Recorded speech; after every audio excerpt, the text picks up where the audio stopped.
అట్లానే asset protection సంబంధించి కూడా మనము పలు వాటర్ బాడీసు, గవర్నమెంట్ ల్యాండ్స్, పార్కులు, ఓపెన్ స్పేసెస్, లేఅవుట్స్లో ఉన్నటువంటి వాటికి, అట్లనే రోడ్స్, ఇట్లాంటి అన్నింటినీ కూడా వాటిని ప్రొటెక్ట్ చేసేటువంటి బాధ్యత కూడా హైడ్రా తీసుకుందనేది కూడా మీ అందరికీ తెలిసిన విషయమే. సో దీనికి గవర్నింగ్ బాడీ హైడ్రా అనే దానికి గౌరవ ముఖ్యమంత్రి గారు వారు దీనికి చైర్మన్గా ఉంటారు. అండ్ వివిధ మంత్రులు కూడా దాంట్లో సభ్యులుగా ఉంటారు. మేయర్ గారు కూడా ఉంటారు. Commissioner of HYDRAA will be the HOD ఇది కూడా. And separate budget, separate staffing ఇదంతా కూడా త్రూ GOMS 99 ద్వారా ఇవ్వటం కూడా జరిగింది. ప్రభుత్వం ఈ మధ్య అక్టోబర్ నెలలో పలు చట్టాల కింద మాకు పవర్స్ కూడా ఇవ్వటం జరిగింది. GHMC యాక్ట్ కింద ఆర్డినెన్స్ కూడా తీసుకురావటం, ఆర్డినెన్స్ కూడా ఈ మధ్య బిల్లు రూపంలో కూడా అది అసెంబ్లీలో కూడా బిల్లు పాస్ అవ్వటం, అండ్ ఇంకా అది గవర్నర్ గారి అసెంట్ కోసం కూడా పంపించడం కూడా మనకు తెలిసిన విషయమే. అండ్ ఇంతే కాకుండా ఈ ఆర్డినెన్స్తో పాటు మున్సిపాలిటీస్ యాక్ట్లో కూడా పలు ప్రావిజన్స్ నుంచి కూడా మాకు పవర్స్ సంక్రమించడం, HMDA యాక్ట్ నుంచి కూడా రావటం, వాల్టా యాక్ట్ నుంచి కూడా మాకు ఇతర పవర్స్, అండ్ అట్లనే నెక్స్ట్ తెలంగాణ ఇరిగేషన్ యాక్ట్ కింద కూడా మాకు పలు పవర్స్ కూడా వీటి ద్వారా సంక్రమించడంతో హైడ్రా ఇప్పుడు డెఫినెట్గా ఈ వాటర్ బాడీస్ ప్రొటెక్ట్ చేసే దగ్గర, అండ్ అట్లనే ఇతర ఏది మన పార్క్స్ కానీ, లేఅవుట్, ఓపెన్ స్పేసెస్ కానీ ప్రొటెక్ట్ చేయడానికి కావాల్సినటువంటి టీత్ అంతా కూడా ప్రభుత్వం మాకు కల్పించడం జరిగింది. నా హైడ్రా అచీవ్మెంట్స్లో మీరు చూస్తే కనుక దాదాపు ఇప్పటికీ 200 acres ఆఫ్ ల్యాండ్ని రీక్లెయిమ్ చేయడం కూడా జరిగింది. సో దీంట్లో 8 పార్కులు ఉన్నాయి, దాదాపు 12 చెరువులు ఉన్నాయి, అండ్ 4 గవర్నమెంట్ ల్యాండ్ పార్సల్స్ ఉన్నాయి. ఇవన్నీ కూడా ఇప్పటిదాకా చేయడం జరిగింది. అండ్ మీరు చూస్తే కనుక HYDRAA FTL determination, FTL and buffer zones, ఇది ప్రజల్లో ఒక అవేర్నెస్ కల్పించడంలో డెఫినెట్గా మేము చాలా వరకు సఫలీకృతులు అయ్యారని చెప్పేసి నేను భావిస్తున్నాము. ఎందుకంటే ఇప్పుడు దాదాపుగా ప్రతి వాళ్ళకి కూడా బఫర్ జోను అండ్ ఒక FTL అంటే ఏంటి అనేటటువంటిది సగటు మనుషులకు కూడా వీళ్ళకి ఇప్పుడు అందరూ కూడా దీని గురించి అవగాహన ఉన్నది. అండ్ ఇంతేకాకుండా త్వరలో ఒక హైడ్రా పోలీస్ స్టేషన్ కూడా ప్రభుత్వం ఏర్పాటు చేయడానికి దిశగా కూడా అడుగులు మేము ఆల్రెడీ మొదలెట్టాము. అండ్ త్వరలో అది కూడా అవుతుంది. అండ్ ఈ ప్రధానంగా మాకు ఉన్నటువంటి ఈ సంవత్సరంలో చేసేది FTL డిమార్కేషన్ అనేది చాలా ఇంపార్టెంట్. సో చెరువులు ముందు దాదాపుగా 1025 వాటర్ బాడీస్ని ఐడెంటిఫై చేయడం జరిగింది. సో ఈ 1025 వాటర్ బాడీస్ కూడా మనము ఇతర అంటే రకరకాల పద్ధతుల ద్వారా survey of India topo sheets, cadastral village maps, and revenue records అంటే పహానీల్లో కానీ వీటిలో మనకి ఉన్నటువంటి డేటాతోటి, satellite images and aerial pictures, aerial images తోటి కూడా మేము అంటే డ్రోన్ ఇమేజెస్ కానీ లేకపోతే గతంలో ఏరియల్ సర్వేస్ చేసినటువంటి ఆ డేటాను కూడా తీసుకొని చేస్తాం. అంటే మనం రకరకాల డేటాల ద్వారా సాంకేతిక పరిజ్ఞానంతో విత్ మినిమం మన ఇంటర్వెన్షన్ తోటి ఈ డేటానంతా కూడా కలెక్ట్ చేస్తున్నాము. అండ్ డిమార్కేషన్ ఆఫ్ FTL కూడా యాజ్ లేక్ ప్రొటెక్షన్ కమిటీ చైర్మన్గా HYDRAA commissioner lake protection committee చైర్మన్గా ఉన్నారు. అండ్ దానికి డిమార్కేషన్ ఆఫ్ FTL అనేది చాలా ప్రధానంగా మా మీద ఉన్నటువంటి బాధ్యత. సో దీన్ని కూడా పారదర్శకంగా చేసేదానికి పెడస్టల్ మ్యాప్స్ అండ్ అట్లానే సేతువార్స్ అండ్ అట్లానే 1956 నుంచి ఉన్నటువంటి కాసరా పహానీసు, లేక్ మెమోరీస్ ఉంటాయి వాటితోటి, plus survey of India topo sheets, ఈ 1971లో సర్వే ఆఫ్ ఇండియా చేసిన topo sheets survey of India నుంచి తీసుకొని, అండ్ శాటిలైట్ ఇమేజెస్ కూడా మనం చూస్తే కనుక 1 మీటర్ రిజల్యూషన్ ఆ డేటాని తీసుకున్నాం. అంటే ఆ రిజల్యూషన్ అంటే మనకి చాలా యాక్యురసీ రావడానికి మనకి 2000 నుంచి ఆ డేటా ఉంటుంది, 1 మీటర్ రిజల్యూషన్ది. ఆ డేటాని 2000 నుంచి 2014 దాకా కూడా మేము ఈ మధ్య NRSC వాళ్ళతో కూడా పూర్తిగా దీని మీద డీటెయిల్గా చర్చలు జరపడం కూడా జరిగింది. వాళ్ళతో MOU కూడా రెడీ అయింది. సో మాకు ఏ డేటా కావాలని కూడా వాళ్ళు కూడా దాని మీద వాళ్ళు ఆల్రెడీ వర్కౌట్ చేస్తున్నారు. అండ్ ఏరియల్ డ్రోన్ ఇమేజెస్ అది కూడా చాలా క్లారిటీతో వచ్చేటటువంటి ఇమేజెస్ ఉంటాయి. ఏరియల్ పిక్చర్స్ తీసినంటే అప్పుడు ఫ్లైట్స్ తోటి అది మొత్తం క్యాప్చర్ చేసినటువంటి డేటా, అంటే మొత్తం ఈ హైదరాబాద్ చుట్టూ ఔటర్ రింగ్ రోడ్ దాకా ఏరియల్ సర్వేస్ తోటి, ఏరియల్ అంటే ఎయిర్ క్రాఫ్ట్ తోటి మొత్తం కూడా వాటితోటి క్యాప్చర్ చేసినటువంటి డేటా ఉంటుంది. ప్లస్ డ్రోన్ తోటి కూడా క్యాప్చర్ చేసినటువంటి డేటాలు కూడా మనం తీసుకొని 2006 నుంచి ఆ డేటా ఉన్నది. 2006 నుంచి 2023 కూడా డేటాని కంపేర్ చేస్తూ ఎట్లా జరిగింది అనేది మనకి తెలిసిపోద్ది అనమాట. ఎక్కడెక్కడ మనకి చూస్తే కనుక డిజిటల్ ఎలివేషన్ మోడల్ అంటాము, డెమ్ అంటాము. అంటే ఆ టైంలో ఎంత ఉంది, కాంటూర్స్ ఎంత ఉంది, ఆ ల్యాండ్ హైట్ అండ్ ఇప్పుడు ఎంత ఉంది. సపోజ్ ఇప్పుడు దాని మీద గ్రావెల్ తోటి నింపినారనుకోండి, ఒక 10 అడుగులు నింపినారనుకోండి, మనకి ఆ డిజిటల్ ఎలివేషన్ మోడల్లో తెలిసిపోతుంది అనమాట. అంటే ఈ మార్పులు చేర్పులు ఏమైనా ఉంటే కనుక దాంట్లో ఎలివేషన్లో మార్పులు చేర్పులు అంటే హైట్లో మార్పులు చేర్పులు అని కూడా తెలిస్తే దానివల్ల ఎక్కడెక్కడ మార్పులు చేర్పులు చేశారో దానివల్ల ఎఫ్టీఎల్ మారటానికి కూడా కారణాలు ఏంటనేది అంటే ఒక పారదర్శకంగా డీటెయిల్ ఎక్సర్సైజ్ చేస్తున్నాము.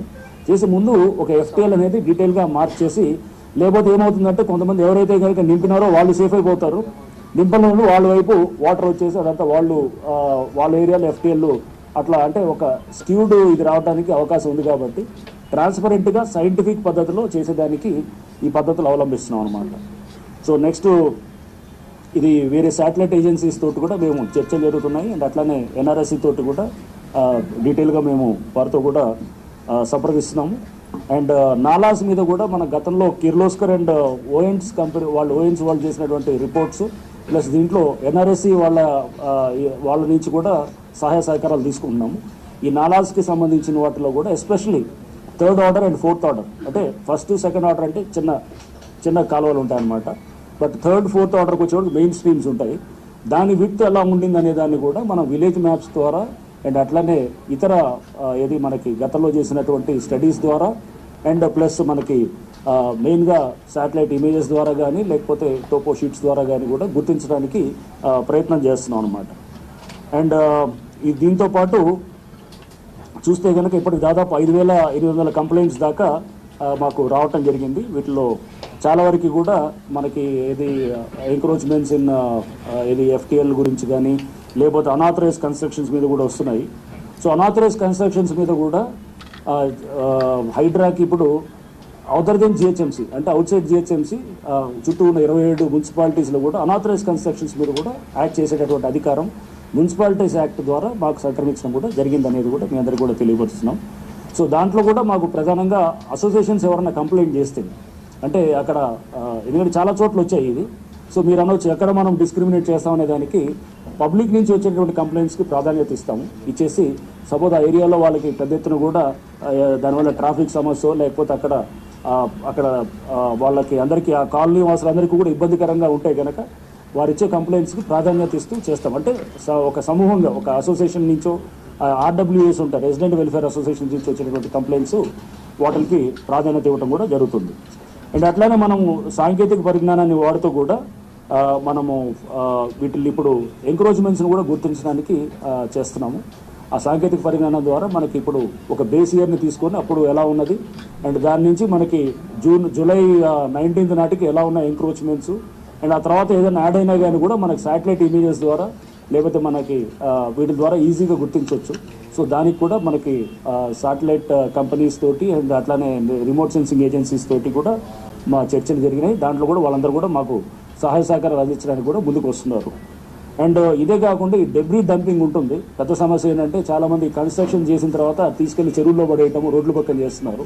సో దీనికి కూడా ల్యాండ్ ఫిల్లింగ్ సైట్స్ కూడా ఎక్కడెక్కడైతే కనుక మనకి ఫిల్ చేయడానికి కొంత అంటే హాలో ప్లేసెస్ కొంత ఎక్కడైతే కాస్త మనకి క్రేటర్ లెక్క ఉంటాయో అక్కడ మనము ఫిల్ చేయడానికి కూడా అటువంటి ప్లేసెస్ని కూడా గుర్తించి ఆ ఏరియాలో డంప్ చేయడానికి కూడా ఒక ప్రయత్నం చేయడానికి కూడా మా వైపు నుంచి కూడా జరుగుతుంది అది. అండ్ ఇతర పార్క్స్, గవర్నమెంట్ ల్యాండ్స్ వీటికి సంబంధించి కూడా సాంకేతిక పరిజ్ఞానాన్ని వాడుతూ జియో ఫెన్సింగ్ చేయడానికి ఈ సంవత్సరంలో 2025లో మా వైపు నుంచి పూర్తి చర్యలు తీసుకోవడం కూడా జరుగుతుంది. అండ్ లేక్స్ రిజ్యూనేషన్ మీద కూడా చాలా వరకు అంటే ఊరిని హైడ్రా అనేది కేవలం ఏది దాన్ని ఒక రాంగ్ దీనిగా తీసుకెళ్ళి ఓన్లీ ఇది డెమాలిషన్స్ కోసం అనేటటువంటి ఒక మిస్కాన్సెప్షన్ అనేది ఒక ప్రజల్లో ఒక రకమైనటువంటి చెడు అభిప్రాయాలు క్రియేట్ చేయడానికి కొంతమంది చేస్తున్నటువంటి దాన్ని మేము హైడ్రా తరపు నుంచి ఖండిస్తూ మేము ఇప్పుడు హైడ్రా అనేది త్వరలో మీరు చూస్తారు చెరువుల పునరుద్ధరణలో కూడా భాగస్వాములు అవుతున్నాము. సో దాదాపు 12 చెరువులు కూడా అవి తీసుకోవటం జరుగుతుంది. దానికి సంబంధించిన ప్రపోజల్స్ కూడా గవర్నమెంట్కి ఇవ్వడం జరిగింది. సో ముఖ్యమంత్రి గారి ఆదేశాలు రాగానే దాన్ని బట్టి మేము ఫర్దర్గా ముందుకి ఈ చెరువుల పునరుద్ధరణ తీసుకోవడానికి కూడా మా వైపు నుంచి పూర్తిగా మేము దానికి కావాల్సినటువంటి డిపిఆర్లు కూడా అన్నీ కూడా రెడీ చేసుకుంటున్నాం అన్నమాట. సో నెక్స్ట్ డిజాస్టర్ రెస్పాన్స్లో కూడా ఇప్పుడు చూస్తే కనుక దాదాపు 30 డిఆర్ఎఫ్ టీమ్స్ ఉన్నాయి. సో దీన్ని ఇప్పుడు గవర్నమెంట్ మాకు ఇచ్చినటువంటి మా ఇన్ఫ్రాస్ట్రక్చర్ దీనికి స్ట్రెంథన్ చేసి ఇచ్చినటువంటి దాంతో దాదాపు 72 టీమ్స్ త్వరలో మాకు ఫామ్ అవుతాయి. ఈ డిఆర్ఎఫ్ టీమ్స్ ఇవన్నీ కూడా up to outer ring road దాకా ఉంటాయి. అండ్ ఈ ఆపరేషన్స్ కూడా అన్నీ కూడా జనవరి నుంచి స్టార్ట్ చేసేటటువంటి విధంగా కూడా మా వైపు నుంచి కూడా చేస్తున్నాం. అండ్ నాగూరులో ఉన్నటువంటి మా డిఆర్ఎఫ్ ట్రైనింగ్ సెంటర్ని కూడా స్ట్రెంథన్ చేయడానికి కూడా మా వైపు నుంచి కూడా చేస్తున్నాం. డిఆర్ఎఫ్ వైపు నుంచి దాదాపు 4,684 కంప్లైంట్స్ ఇప్పటిదాకా వస్తే వాటిల్లో మెయిన్గా 3,428 ట్రీ ఫాల్స్ అంటే చెట్లు పడిపోవటం, లేకపోతే 912 water stagnations and 199 rescue calls and tackling of 133 fire accident సంబంధించినటువంటి ఈ విధంగా వచ్చాయి.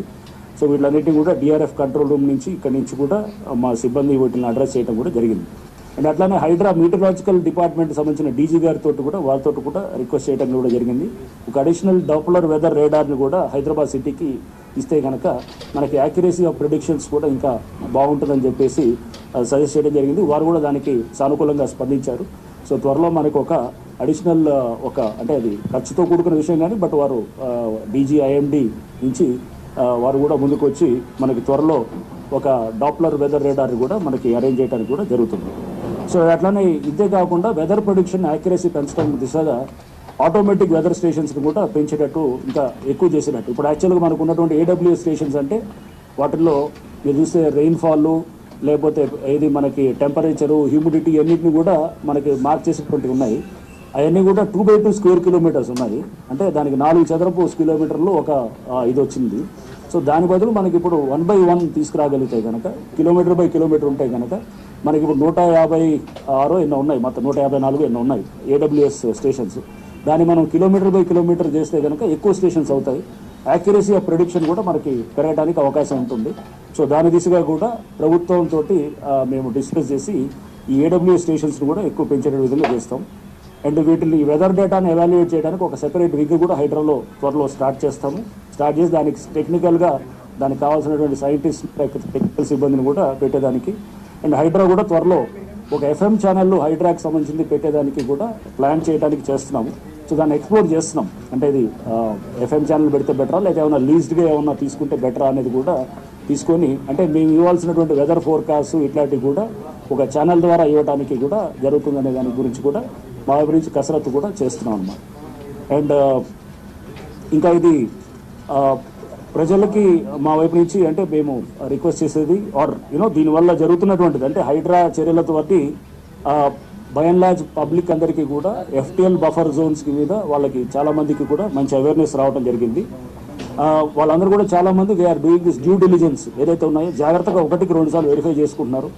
గతంలో కొంత క్యాజువల్గా ఉండేటటువంటి దాన్ని ఇప్పుడు అందరూ కూడా జాగ్రత్తగా వెరిఫై చేసుకొని వాళ్ళు ఒక ప్రాపర్టీని కొనే ముందు అది ఎఫ్టిఎల్లో ఉందా, బఫర్లో ఉందా, లేకపోతే గవర్నమెంట్ ల్యాండా, లేకపోతే ఇంకేమన్నా అదేమన్నా ఆక్యుపైడ్ ల్యాండా, ఇట్లాంటివన్నీ కూడా అన్ని చెక్ చేసుకుంటున్నారు.